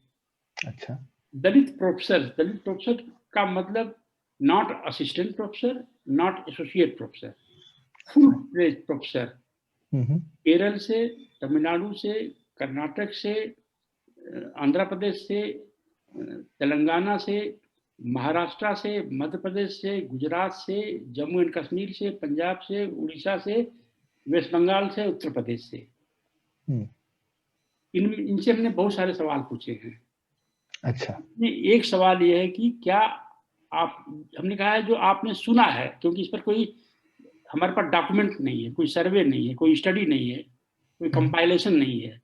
तो हमने कहा कि आप लोगों ने जो सुना है, प्रोफेसर की थोड़ा सा क्रेडिबिलिटी लेवल हाई होता है, प्रोफेसर का थोड़ा कंटेक्स्ट समझते हैं, इजीली उनको आइडेंटिफाई किया जा सकता है कि इस यूनिवर्सिटी में थे या रहे हैं या पढ़ा रहे हैं। तो हमने कहा ये आइडियल एक सब्जेक्ट सपोर्ट, ये हमारा सब्जेक्ट बेस है सैंपल। हाँ, तो उसमें हमने पूछा कि 18 लोगों के जवाब आ गए हैं। क्या आपके दलित बस्ती में एल्डरली दलित गोल्ड मोहर और चांदी के कॉइन, चांदी के पर बातें करते थे? Always, often, sometimes, rarely, never. Tick करिए। क्या आपकी बस्ती में 10 रुपए की नोट इजिली चेंज हो सकती थी? क्या 1, 2, 5 रुपए की नोट को एल्डरली दलित आसानी से पहचान लेते थे? तो इस तरह के हम समझते हैं 40-50 सवाल हैं। यह इस्टेब्लिश करने के लिए कि अगर यही बात तमिलनाडु से कोई कहता कि वेरी रेयर, 10 रुपए की नोट होना वेरी रेयर या नेवर, क्या ऐसे भी दलित, एल्डरली दलित थे जिन्होंने 10 रुपए की नोट को बगैर हाथ से टच किए उनकी मौत हो गई? अगर आंसर का पैट, चूंकि आंसर्स किसी को पता नहीं है, अगर JNK में भी वही आंसर आ रहा है, उससे मिलता जुलता तमिलनाडु में भी आ रहा है, केरल में भी आ रहा है, बंगाल में भी आ रहा है, उड़ीसा में भी आ रहा है, उत्तराखंड में डीप हिल्स में आ रहा है, यूपी में आ रहा है, महाराष्ट्र में, गुजरात में, तो जिस तरह से अनटचेबिलिटी का एक पैटर्न है, दलित बस्ती गांव से साउथ रहती थी और अनटचेबिलिटी के जो रूप हैं लगभग ऑल ओवर इंडिया हुए हैं, तो इसका मतलब दलितों को करेंसी पर एक तरह का सैंक्शन था। अच्छा। क्योंकि लिटरेचर एक तरफ है, मनुधर्म लिटरेचर है, और एक 1950 के आसपास की बात है जहां क्वाइंस होते थे, ढेला होते थे। तो अगर दलितों पर सैंक्शन है जैसे अमेरिका लगाता है ईरान पर इधर उधर, तो मॉडर्न डे दलित की ड्यूटी क्या है? अगर आप मनुस्मृति को रिजेक्ट करते हैं तो कैपिटल एक्युमुलेशन आप करना आपकी ड्यूटी है कि नहीं? तो कैपिटलिज्म की इस तरह से हम एक केस बना रहे हैं। और दूसरी किताब इसके बाद है, इस किताब को सपोर्ट हम कर रहे हैं, अभी हम ज्वाइन करने वाले हैं कल परसों नरसों, आपसे शायद बताया हो, ये जो है जॉर्ज मैसन यूनिवर्सिटी, ये हाँ आपने बताया था, हाँ एसोसिएट है। उसके बाद की किताब है कर्स ऑफ कैपिटलिज्म। अच्छा। अभी उत्तर प्रदेश में आप आएंगे और आप लोगों को यंग हैं, आप लोगों को घूमना चाहिए। आप उत्तर प्रदेश में आजकल शादियां होती है, हम लखनऊ के पूरब की बात कर रहे हैं, अच्छा, बलिया तक है। तो गरीब लड़की हो अमीर लड़की हो, जब दुल्हन बन के जाती है, विदाई होती है, या जब विदाई के लिए शादी के लिए बैठती है, तो उसका मेकअप होता है। ठीक, विदाई के समय भी उसका मेकअप होता है। कई बार झगड़े हो जाते हैं आजकल, कितना लेट क्यों हो रहा है। तो जो छोटी छोटी बाजारें हैं सड़क के किनारे, वहां पर जो बेरोजगार लड़कियों ने जो है ब्यूटी क्लिनिक खोल रखा है, और यह 99% अगर 100 नहीं कर सकते हैं तो अपर कास्ट की लेडीज हैं। ओके, जो शादी हो गई, अपने पहले जमाने के घर बड़े बड़े होते थे, घर वार देख के गाँव वालों, घर परिवार वालों ने शादी कर दिया, हमारे वहाँ कैश तो है नहीं ठाकुर के यहाँ। तो इन नौजवान युवतियों ने ये सब जगह जगह खोल रखा है, और यह जाके दलित बस्ती में दलित महिला का मेकअप कर रही हैं। मैं अपने लाइफ में जेएनयू से निकलने के बाद भी, जब मैं पहली बार पासपोर्ट बनवाया अफ्रीका जाने के लिए, साउथ अफ्रीका, तब तक ऐसा नहीं सोचा था कि मेरे लाइफ में एक दिन ऐसा दिन आएगा कि अपर कास्ट की महिलाएं जाकर के दलित महिला का ये मेकअप करेंगी। तो कैपिटलिज्म में जो सेंट्रल जो चीज मेरे दिमाग में बहुत पहले से घुस गई है, वो ये कि सोशल मार्कर को कैपिटलिज्म में मटेरियल मार्कर्स रिप्लेस कर रहे हैं। जो हमने अपनी आंखों से देखा, हम जिसे घर जाते हैं तो इनोवा कार लखनऊ से करते हैं, नई इनोवा कार हो, तो कार जाते अंदर घुसते ही कौन आ गया, कलेक्टर साहब हैं, नहीं कलेक्टर साहब नहीं, वो प्रसाद जी आए हैं। तो आगे अच्छा, जो बहुत ज्यादा कभी अपने को अपर कास्ट समझते होंगे, अच्छा वो दिल्ली वाला लाए होंगे, आज शाम को कुछ मिलेगा। तो मटेरियल मार्कर्स सोशल मार्कर्स को रिप्लेस कर रहे हैं, हम देख नहीं पा रहे हैं शायद। तो इस तरह के कुछ 20-25 फैमिलीज का प्रोफाइल करेंगे, उनके इंटरव्यू करेंगे, जो दलित महिलाएं हैं उनका इंटरव्यू करेंगे हम, और फिर ये दिखाने की कोशिश करेंगे कि किस तरह से जो कैपिटलिज्म जो है कास्ट सिस्टम को तबाह कर रहा है। अच्छा।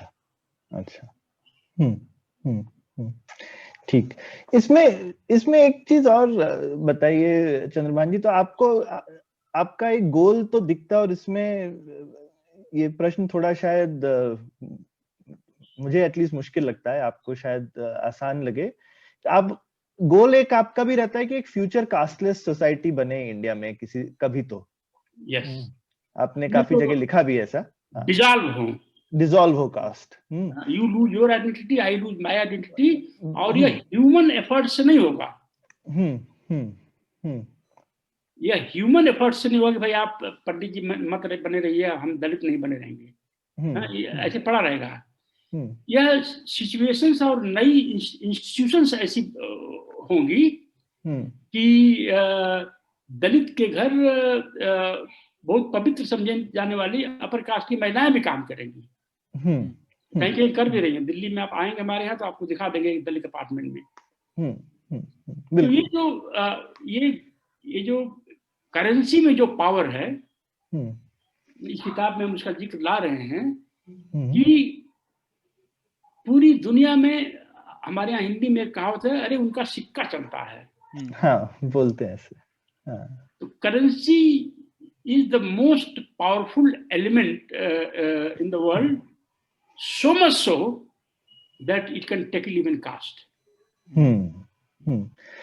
ठीक। तो फिर लेकिन आपको लगता है, उसमें मैं पूछना चाहता था, लेकिन आजकल की जो दलित लड़ाई है उसमें आइडेंटिटी को लेकर के, चाहे वो रिजर्वेशन के पॉइंट ऑफ व्यू से ले लीजिए, चाहे किसी और के पॉइंट ऑफ व्यू से ले लीजिए, एक और आप भी कोशिश कर रहे हैं, एक दलित जागृति जो है उसमें आइडेंटिटी को स्ट्रांग भी किया जा रहा है।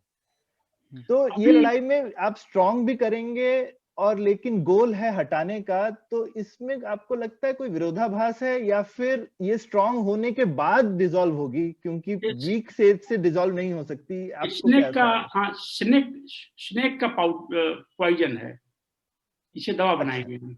अच्छा।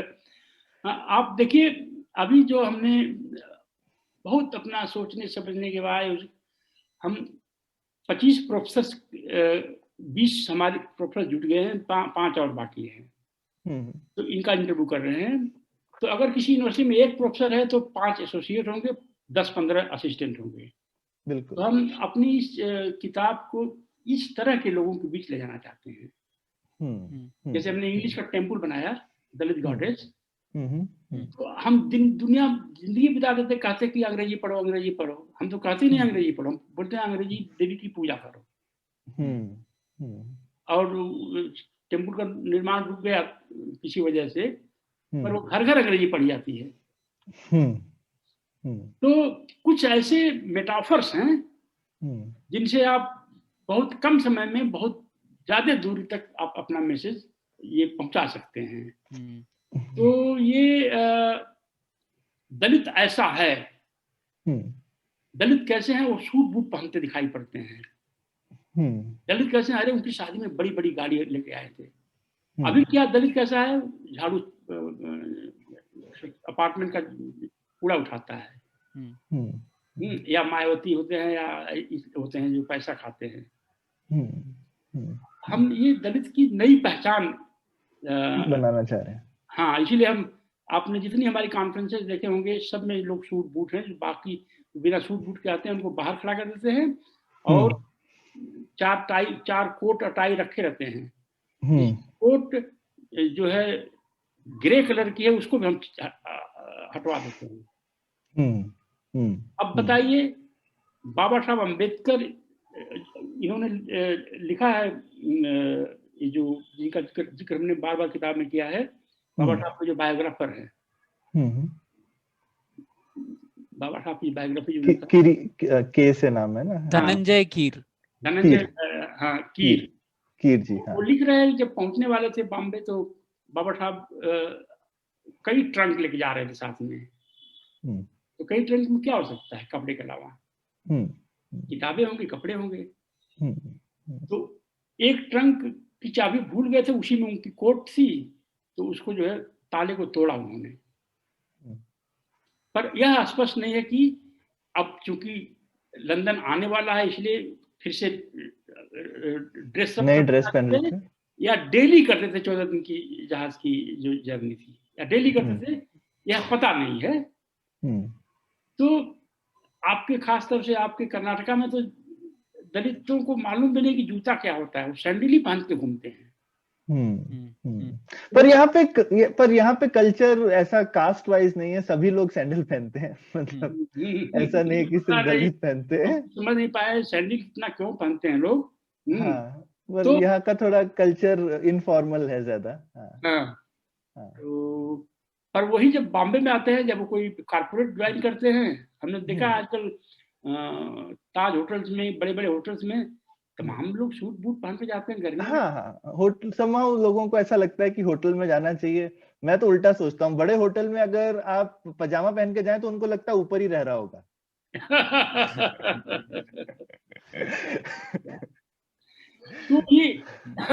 तो ये जो है दलित समाज जो है, हम तो यही सोचते हैं कि आने वाले, अगर पब्लिक सेक्टर चला गया मान लीजिए, जो आज का दलित मिडिल क्लास है वो आईएएस से नहीं बना है, पब्लिक सेक्टर से बना है। 257 या 250 पब्लिक सेक्टर हैं। आप अगर भारत पेट्रोलियम में, आपका कोई दोस्त हो हिंदुस्तान पेट्रोलियम में, इंडियन ऑयल में, ओएनजीसी में, gas authority of India limited में, तो इस अगर 15 साल की सर्विस होगी, सारी बेनिफिट मिला के इंक्लूडिंग बोनस 3 लाख रुपए मिल रहा होगा महीने का। अच्छा। हमारे रिलेटिव है, पिछले साल उनको 56 लाख मिले थे हिंदुस्तान पेट्रोलियम में, 15,000 रुपीज पर डे।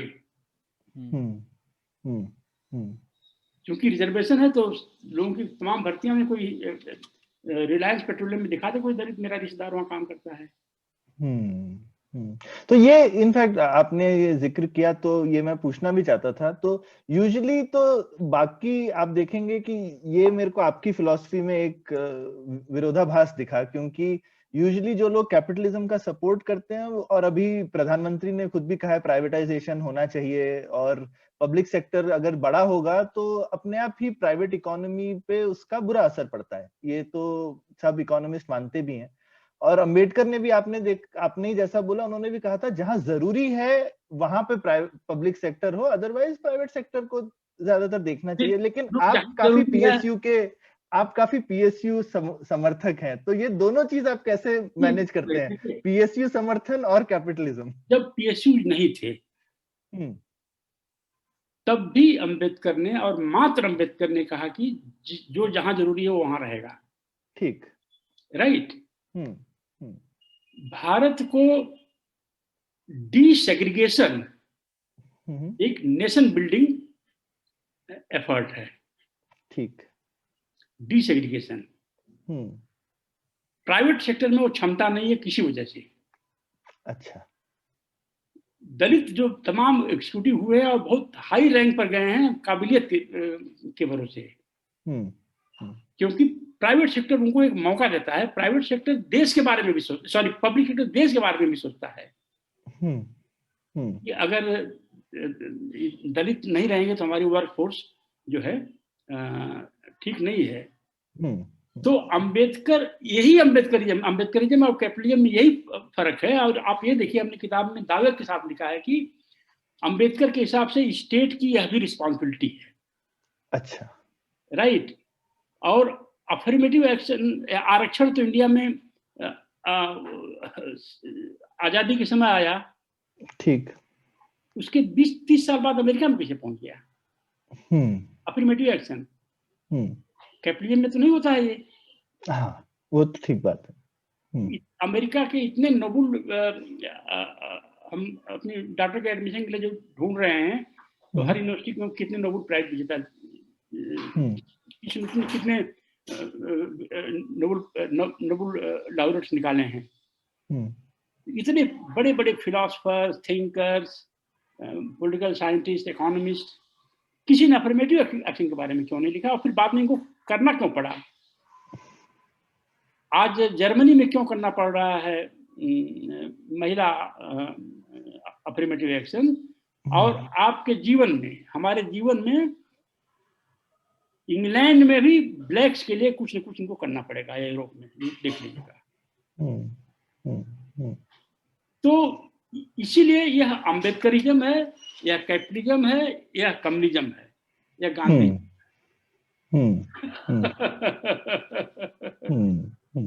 ठीक। तो आप देखिए how modern philosopher Ambedkar was.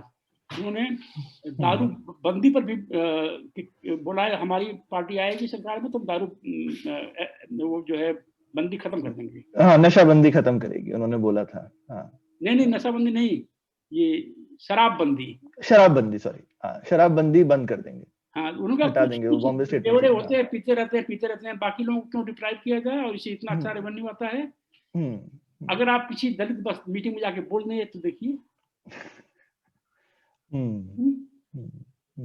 देखिए। तो इसीलिए हम ये कह रहे हैं कि जो अभी दलित समाज में जो वो प्रोफेशनल थिंकर, वो जो है जनरेशन अभी आई नहीं है। लेकिन अगर आज की आप दलित पॉलिटिक्स देखें तो आपने आपने मेरे को तो पता नहीं था, अम्बेडकर ने काफी बड़ा क्लियरली लिखा कि उनके विचार में सिर्फ 2 ही लोग हैं जिनके साथ वो अलायंस कभी नहीं करेंगे। उन्होंने नाम लेके बोला, कम्युनिस्ट से कभी नहीं करेंगे और आरएसएस से कभी नहीं करेंगे। बिल्कुल, सिर्फ 2 ये लोग, सिर्फ 2 लोगों से, बाकी सबसे वो अलायंस करने को रेडी थे। राइट। और लेकिन आज की आप पॉलिटिक्स में देखेंगे तो दलित समाज इन्हीं 2 से सबसे ज्यादा जुड़ा हुआ है। बीजेपी का बहुत अच्छा रिलेशनशिप है दलित समाज से, उनको बहुत सपोर्ट है। अगर पिछले 2-3 चुनावों में देखें तो सबसे ज्यादा वोट बीजेपी को जाते हैं दलित समाज से। और कम्युनिस्ट लोगों के साथ तो है ही, मतलब आप खुद भी उनसे जुड़े रहे हैं। तो आपको क्या लगता है, मतलब उन्होंने इतना स्पष्ट रूप में ये चीज बोली, लेकिन वो गायब ही हो गई है। जो दलित और बीजेपी का सवाल है, मैंने कई टेलीविजन चैनल पर पूछा था ये कि इसका कोई रिकॉर्ड है क्या, कोई एविडेंस है क्या कि दलित बीजेपी के साथ वोट कर रहे हैं। किसी ने कहा सीएसडीएस की अपनी, उन्होंने कहा सीएसडीएस, हाँ, उनका सर्वे है, सर्वे में आया है। सीएसडीएस का सर्वे विश्वसनीय नहीं है। अच्छा। कभी नहीं। हम एक उदाहरण दें, हमसे एक ही बार योगेंद्र यादव से, वो बड़े फिलासफर है, वो अलग बात है, एक ही बात से टीवी पर टकझक हुई है। हमने 1996 में एक पेपर निकाला था, बहुत बाद में कंट्रोवर्शियल हुआ, इकोनॉमिक टाइम में छपा, कांशीराम नाराज हुए, लगा दिए हमको, कि दलित ब्राह्मण शुड कम टुगेदर। अच्छा। दलित ब्राह्मण थीसिस हमने इवॉल्व की और उसके तरीके, उसकी वजह बताए। जब मायावती चुनाव लड़ी तो मायावती जी ने तो किया ही है। हाँ, ब्राह्मण सम्मेलन है, सर्वजन समाज का मतलब दलित ब्राह्मण है। बिल्कुल, उन्होंने किया भी था। तो उन्होंने कहा कि हम अपनी विजय का झंडा कोई चैनल पर गाड़ रहे थे, तो पैनलिस्ट में जो है वो भी बैन पर योगेंद्र यादव भी थे, हमें मालूम नहीं था। बोले नहीं प्रसाद जी, ऐसा नहीं है, हमारी रिसर्च बताती है कि केवल 20% ब्राह्मणों ने वोट दिया। हमने कहा आप पॉलिटिकल साइंटिस्ट हैं, आप ऐसे ही समझेंगे इसको। हमने कहा कि मैं कह रहा हूँ 15% ही ब्राह्मणों ने दिया बीएसपी को वोट, आपका डेटा गलत है, आप ज्यादा बता रहे हैं। तो फिर आप कैसे कह रहे हैं कि आप इसी वजह से मायावती जीत गई।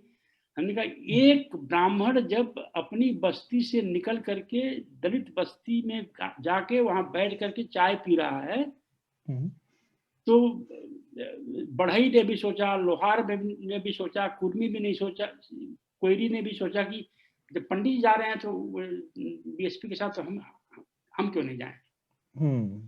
तो 15 ही ब्राह्मण ने वोट किया, 15 ही ब्राह्मण दलित बस्ती में घूमा, पर वो जो अपने गांव के 50% लोगों को बीएसपी की झोली में डाल दिया। हमने कहा इस तरह से समझिए आप। तो ये उत्तर प्रदेश में वाल्मीकि समाज ओपनली बीजेपी से जुड़ा रहा, खट्टिक समाज ओपनली बीजेपी से जुड़ा रहा, 2 दलित समाज ओपनली बीजेपी के साथ थे। दोनों मिल करके 2% भी नहीं होते हैं दलित समाज के। अच्छा। फिर मायावती को कहां से वोट आया? मायावती को 21% वोट कहां से आ गया अगर सब दलित बीजेपी में चले गए? तो यह एक, इसका कोई एविडेंस नहीं है, ये केवल टीवी पर बातें बोली जाने वाली है, कोई एविडेंस नहीं है। कम्युनिस्ट आंदोलन में दलित अगर जुड़े नहीं है तो सिंपैथी है। तो एक बात तो यह पक्की है कि कम्युनिस्टों की भी सिंपैथी दलित के साथ रहती है, लेकिन कम्युनिस्ट नजरिए में दलित एक वर्किंग क्लास है। चंद्रभान प्रसाद उसको कैपिटलिस्ट बनाना चाहते हैं। इसका मतलब mister Prasad is causing moral fall of Dalit. एक दलित का कम्युनिस्ट के बच्चों का एम्प्लॉयर बनने का मतलब दलितों का यह नैतिक पतन हो रहा है, जो चंद्रभान प्रसाद इसके अगुआ हैं। ये गड़बड़ चल रहा है। हाँ, जो हमें हमारा जो कैपिटलिज्म के बारे में हम बहुत पहले से सोच रहे हैं, ये आग सुलग रही थी। हमारे गांव वालों का झगड़ा एक बहुत बड़े लैंडलॉर्ड कम ब्यूरोक्रेट से हो गया था, मारपीट हो गई, 14 लोग जेल में थे। हम यूनिवर्सिटी से रस्टिकेट थे, अपने इसी काम में लगे थे, जो है कम्युनिज्म को आगे बढ़ाने में। तो हमारी ड्यूटी दी गई कि आप जाइए और कम से कम 5,000 रुपया, बॉम्बे में बहुत सारे हमारे गांव के आसपास के लोग रहते थे बॉम्बे में, जो है हिंदुस्तान लीवर में काम करते थे और जो कॉटन की टेक्सटाइल मिल से काम करते थे। तो वहां गए, सबसे बड़ी दिक्कत ये होती थी, शिवड़ी में हम रुके थे। बॉम्बे में शिवड़ी एक स्लम, बहुत बड़ा स्लम है। टॉयलेट करने के लिए वहां पर कुछ 2 रुपया 1 रुपया लगता था, 50 पैसा लगता था। 84 की बात है, 25 पैसा। जाते ही से उल्टी आ जाए पब्लिक बाथरूम में।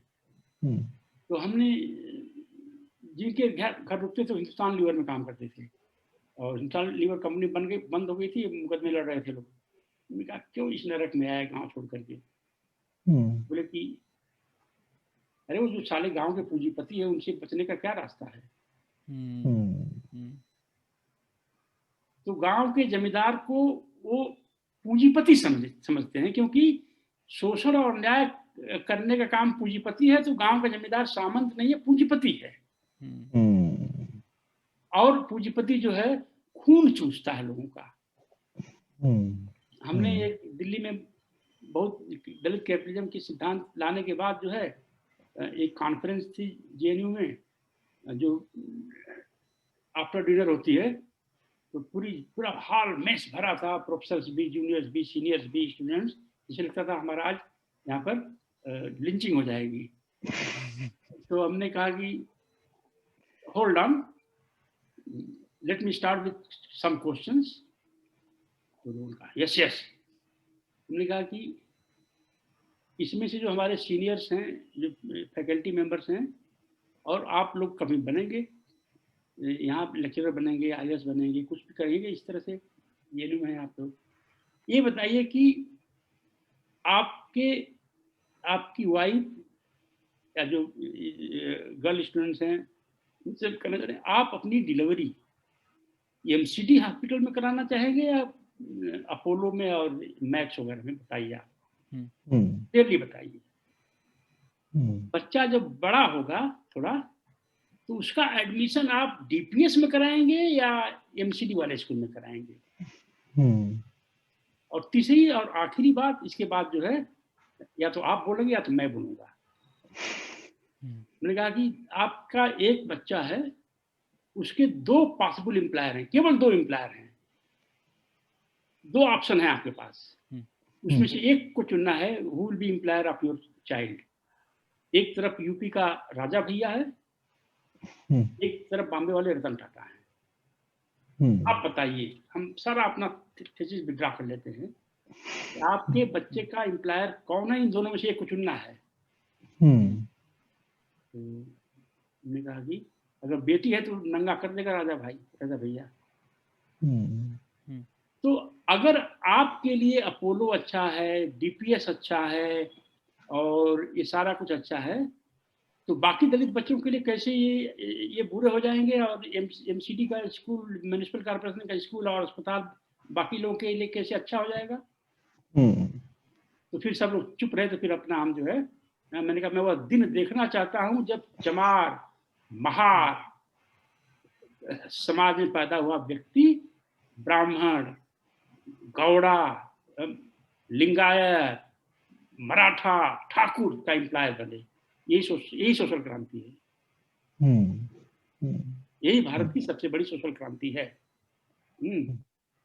तो ब्लैक लोग बोलते हैं अमेरिका में, हम जब कहते हैं why are you so dollar crazy, क्योंकि जिस डॉलर से हमें खरीदा गया हम उस पर कब्जा करेंगे। तो जिस रुपए पर करेंसी, गोल्ड करेंसी की बात मनुस्मृति में होती है, दलित का हाथ नहीं लगना चाहिए। तो जो दलित फ्री होना चाहता है पुरानी व्यवस्था से, उसको उसे अर्जित करना चाहिए, वो तो जनरेट करना चाहिए ना उसको वेल्थ। तो इतनी सी बात को समझाने के लिए हमें प्रयास करने पड़ते हैं, तरह तरह के उदाहरण ढूंढने पड़ते हैं। तो ये है अब जो है हम तो कहते हैं कि हमने देखा है टाटा मोटर्स पर, टाटा मोटर्स पुणे के गेट पर 2-3 मजदूर रोज रोक लिए जाते हैं, अच्छा। क्योंकि यूनिफॉर्म दिया गया है, आपने ठीक से ड्रेस नहीं पहना, ठीक से, इट लुक्स सो अगली। 2 घंटे बाद जाते हैं अंदर, फिर नेक्स्ट डे ठीक ठाक पहन जाते हैं। जमींदार के यहाँ आप चले, अच्छा कपड़ा पहन करके देखिए।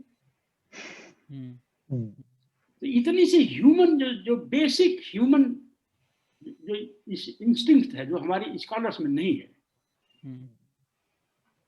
कि जहां आप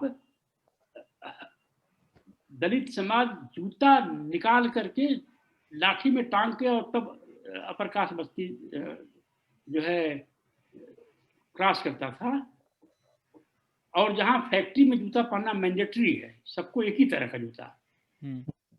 तो फ्यूडलिज्म और कैपिटलिज्म में इतनी सब फर्क अगर जो नहीं देख सके, तो इसीलिए हम कह रहे हैं कि अभी दलित मिडिल क्लास अंबेडकर को समझने लायक नहीं बन पाया है, क्योंकि इसने लेजर क्लास नहीं पैदा किया और प्रोफेशनल स्कॉलर्स नहीं पैदा किया है। बिल्कुल। और जैसा कि आपने कहा कि जो जातिवाद है वो एक सामाजिक प्रॉब्लम है ना, वो लीगल तरीके से शायद सॉल्व नहीं किया जा सकता, या फिर वो एक मार्केट फेलियर भी नहीं है, बल्कि एक सोशल फेलियर है। तो आपको क्या लगता है कि जो अम्बेडकराइट है आजकल के टाइम पर, उसे क्या डिमांड करनी चाहिए, या फिर जो दलित समाज के बाहर भी है वो सामाजिक तौर से कैसे इस प्रॉब्लम को फिक्स करने में योगदान दे सकता है? हम तो यही सोचते हैं कि जो दलित मिडिल क्लास के लोग हैं, इनको सोशल रोल मॉडल्स बनना चाहिए। दलित या शेड्यूल कास्ट या अनटचेबल, इसको पॉजिटिव पॉइंट ऑफ रेफरेंस बनाना चाहिए। वो कैसे है आपकी, हम दलित मिडिल क्लास के बारे में बात कर रहे हैं, दलित वर्किंग क्लास के बारे में नहीं। उसके परिवार के लोग कैसे ड्रेस करते हैं, उनका आसपास कैसा बिहेवियर रहता है, कटलरी घर में कैसे है उनकी, कैसे सोफे हैं, किस तरह का घर पेंट करा रखा है, किस तरह से समाज में इंटरेक्ट करते हैं, किस तरह का ड्रेस पहन के बाहर जाते हैं, नहीं कितना गोल्ड उनकी महिलाओं के ऊपर है, कुछ चैरिटी करते हों, टिप देते हों, तो लोग बोले अरे यार दलित तो इस तरह से होते हैं। हमसे तो कई बार लोग कह चुके हैं कि अब कहाँ दलित रहे, क्योंकि हमारे सब सूट बूट में आते हैं सब लोग। तो जो स्टीरियोटाइप है कि दलित ऐसा होगा, ना सूट बूट पहन लिया तो उसका नैतिक पतन हो गया, ऐसे भी लोग जो करने वाले हैं। तो हम तो माइनॉरिटी में भी हैं, दलित स्कॉलर्स के बीच I am in A minority. हाँ, नहीं वो तो इसलिए हम चाहते हैं कि आपकी आवाज और लोगों तक पहुंचे, क्योंकि आपकी फिलॉसफी हमें तो लगता है कि उसमें ना ही दम है, पर उसको और लोगों तक पहुंचना चाहिए। तो आज बहुत बहुत अच्छा लगा, बहुत मजा आया। आपने बहुत ही अच्छे तरह से अपनी सोच सबके सामने रखी, तो thank you so much Puliyabaazi में आने के लिए चंद्रभान जी। थैंक यू वेरी, बहुत अच्छा नाम रखा आपने इसके लिए।